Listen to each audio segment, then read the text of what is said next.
This flight felt like a social experiment.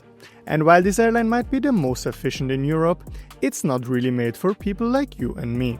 So let me introduce you to the carrier we're flying today. Norwegian Air Shuttle, a Scandinavian ultra-low-cost carrier and possibly the unluckiest airline on planet Earth.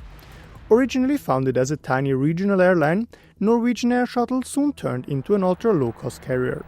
They took full advantage of Europe's open skies, grew fast, cut costs to the bone, and somehow became one of the first airlines to make long-haul low-cost actually work.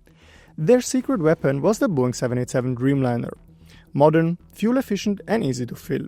The numbers made sense, and for a while, so did the profits.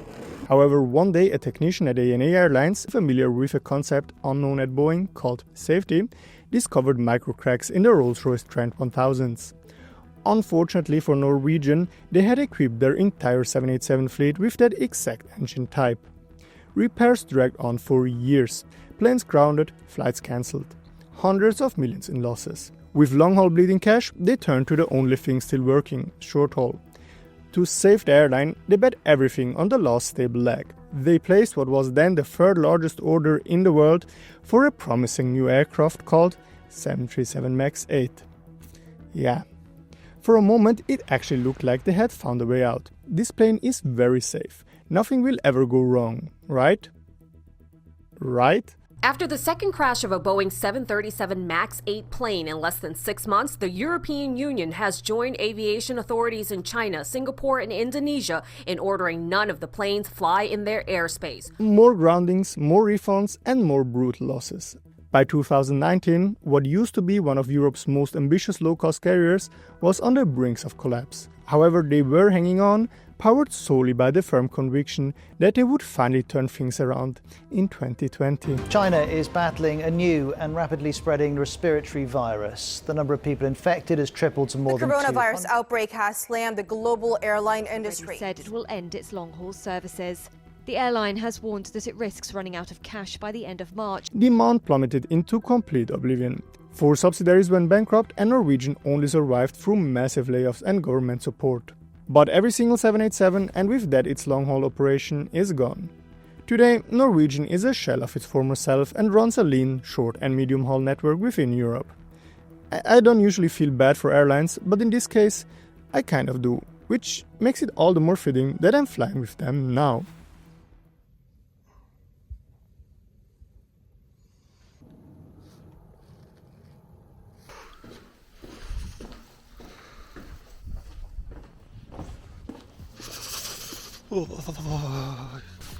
Yeah, good morning from Copenhagen. I should have went to Cyprus instead. But yeah, I'm going even higher to the north, to Sweden, with an airline called Norwegian. And a very nice thing about this city is that the metro also runs at night. I don't know another city where they have that, but yeah, that's nice because they don't have Uber and they don't have Bolt. Or they have Bolt actually, but bicycles. I have to catch my train and traffic here is basically non-existent. But I do apologize to my viewers from Germany for traumatizing them by crossing during a red light. Copenhagen basically is the reverse Bangkok. Not unlike my home country, it's cold, expensive, rather dead at night. Also, their 7-Eleven misses the iconic national food of Thailand, the one and only ham and cheese toast. One thing I do appreciate though is the metro. It already runs even this early and it goes straight to the airport. Also, it's modern and clean, literally every city in the world could take notes. The metro in Copenhagen operates somewhere deep in the Danish underworld, approximately 500 kilometers below the Earth's crust. I didn't see any machine to buy a ticket, so I don't know. Interestingly, down there are no barriers. And I can't find any ticket offices or machines. There's the option to buy a ticket online, and luckily this is the Nordics, so obviously there is free Wi-Fi. Since I'm better at sleeping than I am at planning, time is running out, and I decide to buy a ticket online, only to fail miserably. Luckily no inspector shows up, because later I find out the fine would be 750 DKK, that's almost $110, enough to spend 3 whole nights in one of those slightly depressing capsule hotels. Anyway, 2 crimes within 10 minutes for breakfast? I guess the G in Johnny G stands for gangster.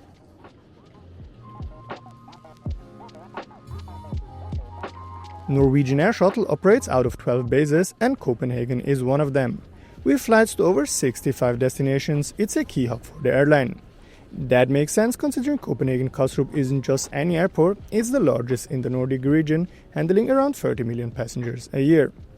For my flight today, Norwegian Airlines offers the usual check-in counters, and unlike many other low-cost airlines in Europe, they don't charge extra for using them. Still, I skipped the line as I had checked in online the day before. An online process which was one of the smoothest experiences I've ever had. The interface is clean, fast and weirdly satisfying to use, which is not something I usually say about airline websites. The all-gender toilets here. It's a bit weird, but I guess very progressive. With some time to spend, I head to the duty-free to buy some cancer sticks, but I can't find any. When I ask, I'm told they're locked away in some hidden compartment like a controlled substance. The prices too basically want to make me quit on the spot, and I feel like a criminal just for asking. It's kinda like in London where they're also hidden in some separate room and everything looks like a part of a government warning. How dare you make it difficult for me to slowly destroy my own body, bloody socialists? Well, for those viewers of you who've never been to Scandinavia, here it's all about snooze. Well, smoking is basically that. I checked out of curiosity, back home it's like 60 to 70% of teens already smoke occasionally. Here in Denmark it's just 16% of adults and 3% among the youth. Insane. Anyway, that was totally off topic, I just had to get that off my chest. Because Denmark actually makes it pretty easy to stop smoking, and so does Norwegian Airlines, as I'll find out soon. However, the youth here has clearly found other ways to enjoy their life, because the bathrooms at this terminal look something straight out of a club in Berlin. Smells like that too. Speaking of smells, Air France is also here today, but I've got no time to enjoy the ambiance. My Norwegian Air Shuttle flight awaits, and ironically it's not taking me to Norway but to Sweden. And that's kind of the thing with Norwegian. The name says Norway, but they fly all over Europe just like Ryanair or EasyJet. Fun fact, before almost going bankrupt, they even launched Norwegian Air Argentina. Anyway, it's my first time flying with Norwegian, so I'm curious to see what's in store. Our ride today is a 7-year-old Boeing 737-800, currently operating under Norwegian Air Sweden. The short hop northeast to the Swedish capital just takes over an hour. It's a busy route served by around 20 flights per day, 5 of them operated by Norwegian. As I step on board, the crew seems calm, distant and professional. The cabin matches that energy, clean, minimal, almost aggressively corporate. Norwegian's signature red is the only thing trying to stand out. Not really my style, but it does look bold. As for legroom, there is no legroom. We're looking at a space of 74 centimeters or 29 inches, which is definitely below average even by low-cost standards. On longer flights, especially for tall Scandinavians, that's probably not ideal. Luckily for me, I'm a tall Central European, so things should be fine for me. Keep in mind that the prices Norwegian charges are barely higher than with Ryanair or Wizz Air, so it's hard to complain. We pushed back and had to De-Icing earlier than expected because boarding was done in no time and with surprising efficiency. I've flown with countless airlines around the world, and especially on low-cost carriers, boarding is often complete mayhem. On other budget flights, there are always plenty of people who've barely flown before, completely overwhelmed and ignoring instructions. This usually results in a chaotic experience for everyone involved. But here, it's very different. It's the same experience as on my previous flight, which was on SAS. Everyone seems to know exactly what they're doing, and most passengers have probably flown this route 100 times. So as we take off, it feels more like sitting on a bus than on a plane.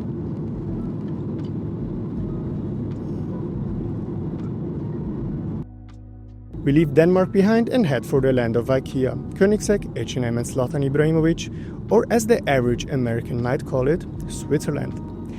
On ultra-low fares like this, food and drinks aren't included. Snacks and beverages are available for purchase, and the prices are rather Scandinavian. A tiny shot runs 99 kroner, that's about 10 USD, and a mini can of beer will set you back more than 8 USD.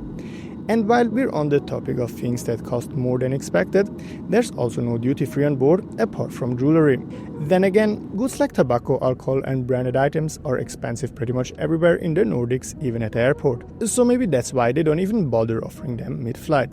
Something that is available though is coffee. Just not for everyone, because only Norwegian Rewards members are getting served. Just to be clear, that's not a complaint. You can't expect luxury when you pay low-cost fares. It's just part of the design of Norwegian Air's business model.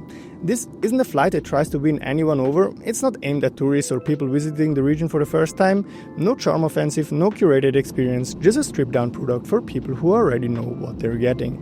And really, that's the whole point. The entire setup, not just this flight, but the broader culture, seems designed for a very specific type of person.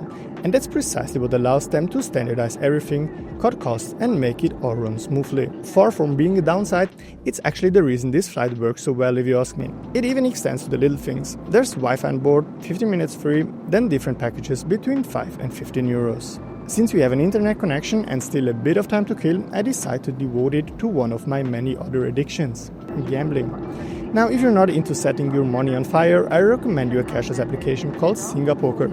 Thank you for sponsoring this. I'm just kidding. But feel free to subscribe if you enjoy my chaotic content. For the moment, our flight seems to continue without much to report, as we are descending into Sweden's capital. But suddenly I realized that if I had paid more money, I could have flown with Scandinavian Airlines and probably had exactly the same experience. However, then I remember I did fly SAS just recently.